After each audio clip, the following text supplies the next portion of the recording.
আমি একটা জিনিস বুঝি না, দর্শনের বিচার কীভাবে 20,000 টাকা সমাধান হয়? এমন করে হলে আপনার আমার বোন নিরাপত্তা কোথায়? তাদের অপরাধী তো পার হয়ে যাবে।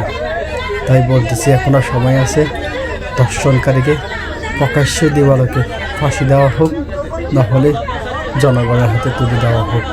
স্বজনপ্রীতি দেখায় কোনো লাভ নেই।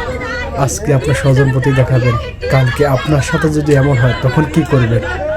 আপনারাই বলেন। এই ভিডিওটা ভালো করে দেখেন। নোয়াখালী মুসাফুর 7 নম্বর ওয়ার্ড একটা মেয়েকে দর্শন করছে এই ছেলেটা। মেয়েটা মাদ্রাসা যাওয়ার সময় বুকে কোরআন শরীফ ছিল, ওই কোরআন শরীফকে ফেলে দিয়ে মেয়েটাকে দর্শন করছে।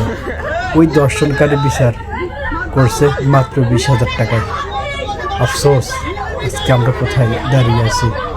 আজকে আপনার আমার সাথে হলে কি করতেন? এই বিচারকের সাথে যদি এই ঘটনা ঘটতো তখন তিনি কি করতেন? ওই মেয়েটার জায়গায় যদি বিচারকের মেয়ে হতো, আর যে দর্শন করছে ওই ছেলেটার যদি বোনের সাথে এমন হতো তাহলে কি হতো বলেন? আপনারা বলেন।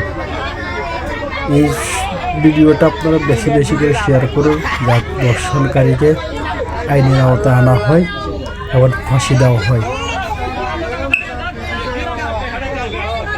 ও তিনটা সেটি গেছে, তিনটা সেটি গেছে, ও তিনটা সেটি গেছে।